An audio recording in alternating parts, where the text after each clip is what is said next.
Let me ask you a question. Have you ever tried to seriously, genuinely imagine the world 25 years from now? And I don't mean just the fun sci-fi stuff like flying cars or robot butlers. I mean the really deep, fundamental shifts. How will we actually live our day-to-day lives? How will we work? How will we relate to each other? How will we even think? It is an absolutely massive challenge. Most attempts end up just projecting our current world forward with shinier gadgets.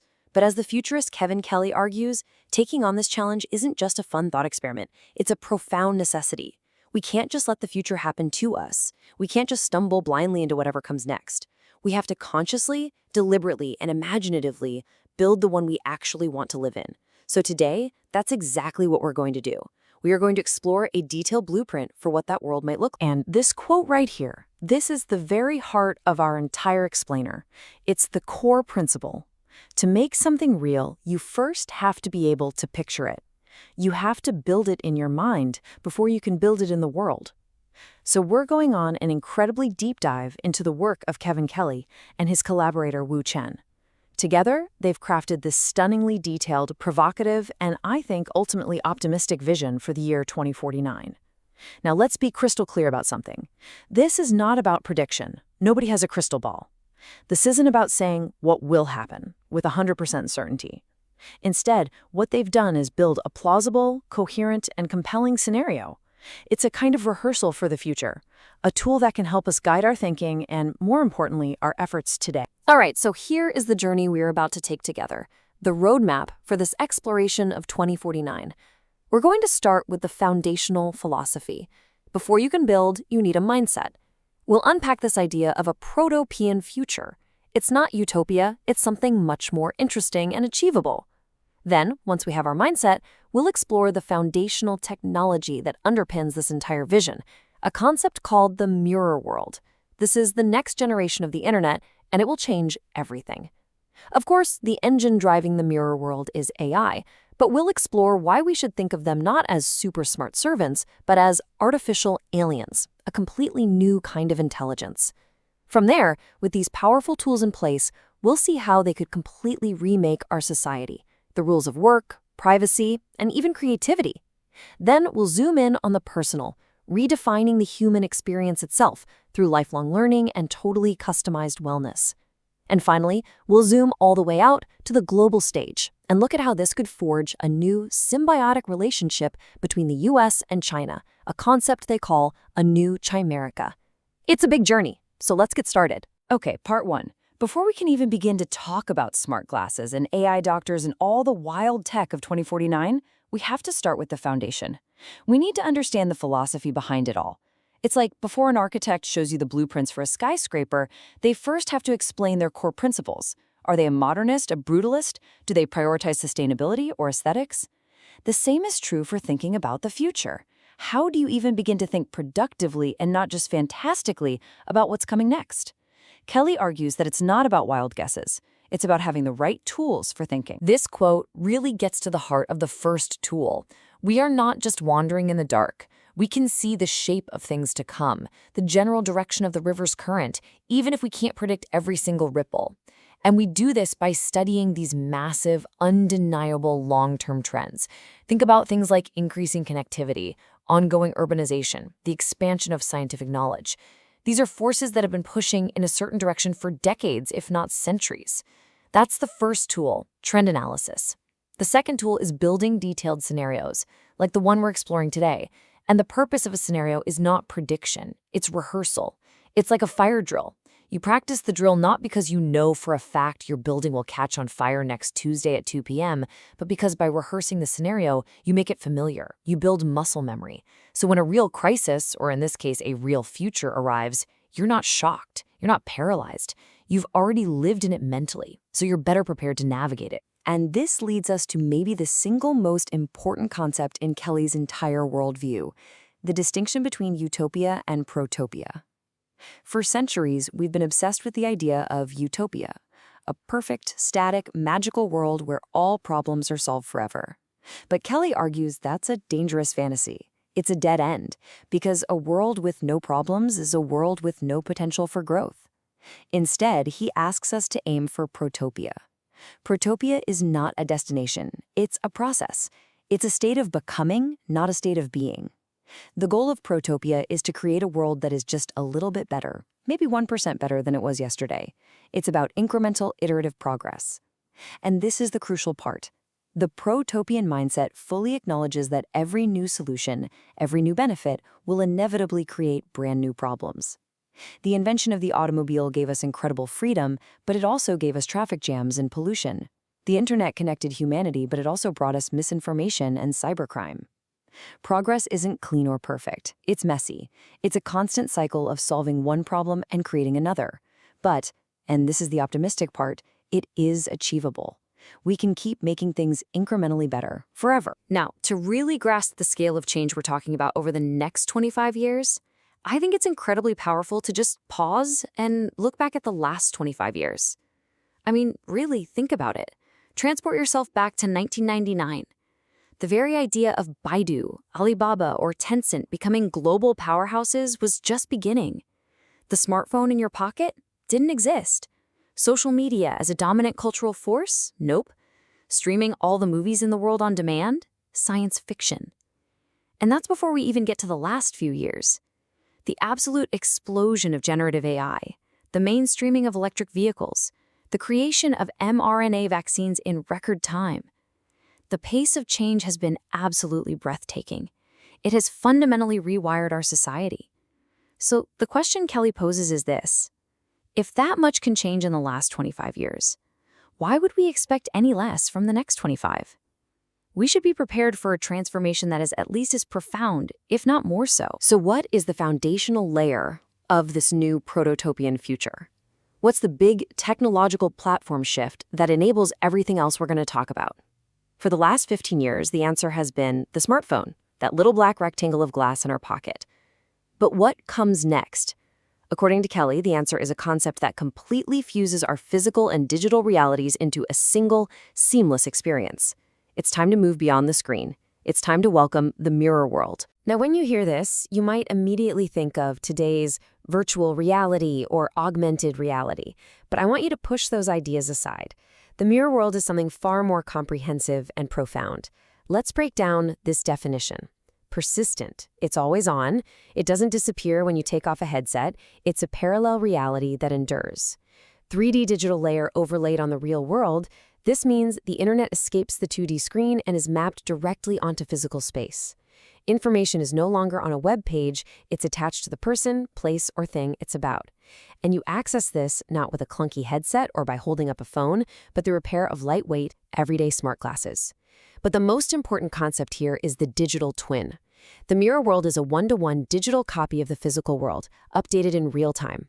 Every building, every street, every lamppost, every product on a shelf has a digital counterpart. It's a shared, spatial internet that everyone can see and interact with. So what does a day lived in the Mirrorworld actually feel like? Let's get practical. First, the interface. Your glasses are everything. They're your screen, with information appearing to float in the air in front of you. They're your keyboard, tracking your gestures. They're your speakers, using bone conduction so only you can hear. Second, contextual information. You walk down a street and a glowing blue line appears on the actual sidewalk, guiding you to your destination. You look at a restaurant and its menu and reviews hover next to the door. You look at the milk in your fridge and the expiration date glows red. Third, 3D content.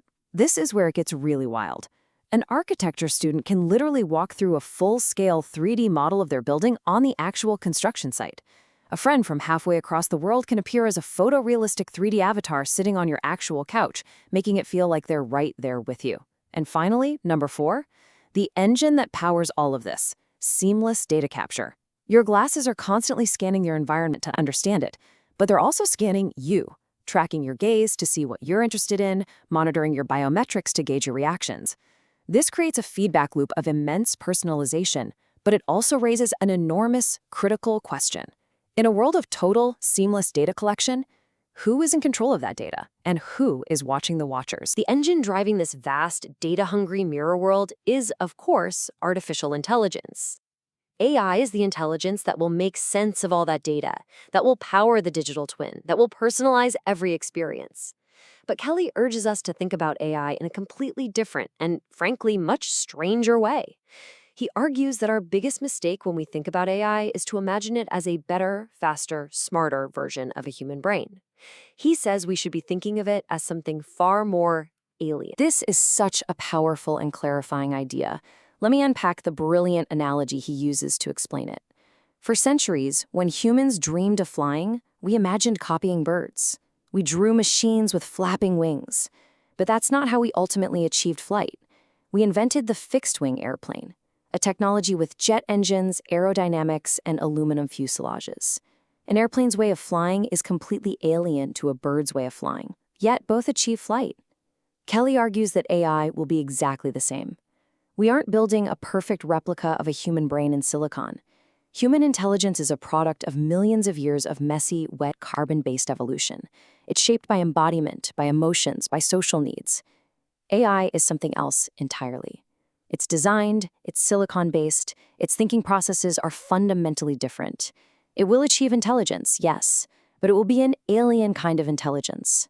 It will be a new kind of mind in the universe, and its strengths and weaknesses will be profoundly non-human. So, to understand the role of these artificial aliens in our future, Kelly makes another crucial distinction between two kinds of creativity. First, there's lowercase c creativity. This is all about efficiency, optimization, productivity, and generating novel variations on a known theme. Think about designing 100 different logos based on a client's brief, or composing music that sounds exactly like Mozart, or finding the absolute most efficient shipping route for a logistics company. These are tasks with known parameters and a definable goal. Kelly's convinced that AI will be the undisputed master of this domain. It will be infinitely more productive and efficient than any human. But then there's uppercase C creativity. This is something else entirely. This is true, paradigm-shifting, world-breaking innovation. This isn't about solving a known problem more efficiently. It's about defining a brand new problem that no one had even thought to ask. It's Einstein proposing a new theory of space-time. It's Picasso inventing cubism. This kind of inefficient, exploratory, failure-prone, and world-changing innovation, Kelly argues, will remain the unique domain of humanity. Our value shifts from being efficient to being innovative. So the future isn't a competition of human versus machine. It is a partnership, human plus machine. And Kelly gives us 3 great models to understand what this partnership looks like. First is the Kirk-Spock model. Think Star Trek. Captain Kirk provides the values, the intuition, the courage, the why. Spock provides the pure, cold logic, the data, the probabilities, the how. Neither is complete without the other. Our job in the future is to be Captain Kirk. Second is the Swiss Army knife analogy. While the dream of a single artificial general intelligence, or AGI, is popular, Kelly suggests a more practical future is a world full of highly specialized AIs. You don't want the mediocre scissors on a Swiss Army knife to perform surgery. You want a real, expertly crafted pair of surgical scissors. Similarly, you'll use a specialized AI lawyer, an AI doctor, an AI financial advisor. Each one a world-class expert in its narrow domain. And third, and this is so important, is the trolley problem. AI will force us to finally confront our own ethics in a concrete way. For centuries, philosophers have debated what to do in a no-win ethical dilemma. But when you're programming a self-driving car, you can't just tell it to philosophize. You have to program an answer. You have to codify a moral choice. This forces us as a society to make our implicit values explicit. Okay, so let's take stock. We have this all-encompassing digital layer, the Mirrorworld, populated and run by these powerful, specialized alien intelligences we call AI. We're partners with them, with humans providing the values and the big ideas.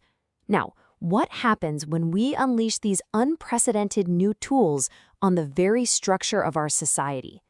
How do the fundamental rules of how we organize ourselves, our companies, our institutions, our notions of privacy begin to change? Let's start with that huge privacy question we raised earlier. In a world of total data capture via the Mirrorworld, the old ideas of privacy are simply gone. You can't put that genie back in the bottle. So what's the solution? Kelly argues the only viable answer is not to try and hide, but to demand radical transparency. He calls this co-veillance, which means mutual seeing. It's different from surveillance, which is top-down seeing, or sousveillance, which is bottom-up seeing. Co-veillance is about symmetry. The principle is simple. If they can see you, you must have the right to see them. If a corporation or government is using data about you, you must have the legal right to see that data, to know how it's being used, to know which algorithms are making decisions about you, and to appeal those decisions. It's about creating accountability through a balance of power. Transparency becomes the price of observation. The world of work is also set to be completely transformed, fracturing into three extreme models. At one end, you have the megacorp. Thanks to AI's ability to coordinate complexity at a scale never before imaginable, we could see companies with over 1 million employees working on civilization-level projects, like building fusion power plants or asteroid mining operations. In the middle, you have the Hollywood model, becoming the norm for most creative and professional work. Much like in the film industry, teams of elite specialists, a director, a writer, a cinematographer, and editor, will be assembled by an AI project manager for a single time-bound project. When the project is done, the team disbands and everyone moves on to the next gig. Your career is no longer a ladder, it's a portfolio of projects. And then, at the other extreme, you have the rise of the solopreneur. This is the idea of a single individual running a business with over $1 billion in annual sales. How is this possible? Because that single person provides the core vision, the uppercase C creativity, while an army of specialized AIs handles literally everything else: manufacturing, logistics, marketing, customer service, accounting. The human is the conductor of a vast automated orchestra. All right, we've talked about the big societal structures. Now, let's get personal. Let's bring this all the way down to the individual level. How does this future of AI and the mirror world reshape two of the most intimate, most essential parts of our lives: how we learn and grow, and how we care for our bodies and our health? This is where the prototypian vision starts to feel very, very real. First, education. The industrial era model of 30 kids in a room listening to one teacher is completely dismantled. In its place, every single child gets their own personal AI tutor. This tutor is available 24/7. It's infinitely patient, and it's deeply personalized. Using data from the Mirrorworld glasses, it knows exactly what the student is looking at, what they're confused by, and what gets them excited. It can tailor every lesson perfectly to that individual child's learning style. This means the most important skill we teach is no longer memorizing facts. The AI knows all the facts. The new core skill is metacognition, learning how you learn best. The university system also gets unbundled. The three functions of a university, learning, socializing, and credentialing, are separated. You might get your education online from a top-tier global institution, but your social experience happens at a local campus hub. And this opens the door for new university brands, like a Google University, that are ruthlessly focused on results, perhaps even guaranteeing a job upon graduation. The role of the human teacher shifts from being a lecturer to being a mentor, who fosters the truly human skills: curiosity, creativity, and the courage to question authority. Next, healthcare. The entire paradigm shifts from reactive treatment of sickness to proactive maintenance of wellness. It's built on these 5 interconnected pillars. 1. The quantified self. Your wearables, your glasses, your watch, maybe even your bed are constantly monitoring your vitals, establishing a high-resolution baseline of what's normal for you. 2. When a deviation from that baseline is detected, it's analyzed using your digital twin, a sophisticated AI-powered simulation of your entire body. 3. This twin is informed by universal gene sequencing. It knows your unique genetic predispositions. This allows doctors to test drugs and procedures virtually on your digital body before ever touching your physical one, achieving true precision medicine. 4. Your first point of contact for any health concern is your personal AI doctor. It's available 24/7, has perfect recall of your entire health history, and can diagnose the vast majority of common issues with incredible accuracy and empathy. And 5, when you do need a human expert, remote medicine makes them instantly accessible. The world's top cardiologists can appear as a hologram in your living room, with all your data at their fingertips, bringing elite medical care to anyone, anywhere on the planet. Okay, for our final section, we are pulling the camera all the way back. We've looked at the individual, the company, and society. Now, let's look at the entire planet. In a world defined by the mirror world and artificial intelligence, what happens to the global order? How does this technological earthquake reshape the geopolitical landscape? particularly the complex, competitive, and absolutely critical relationship between the world's two technological superpowers, the United States and China. Instead of a future defined by a zero-sum Cold War, Kelly and Wu propose a much more optimistic, though still competitive, vision of a symbiotic future, a new chimerica. This is built on a new global division of labor, where each nation leans into its inherent strengths.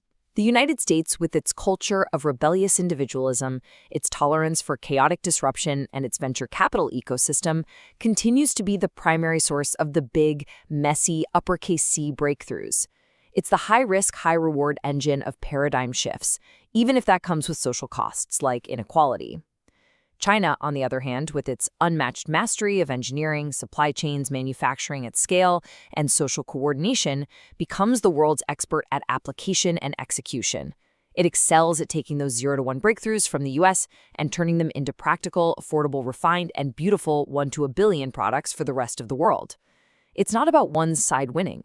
It's a codependent relationship where each side needs the other for the global system to advance. This dynamic could allow a country like China to leverage its strengths in execution to become something entirely new, the ultimate information state.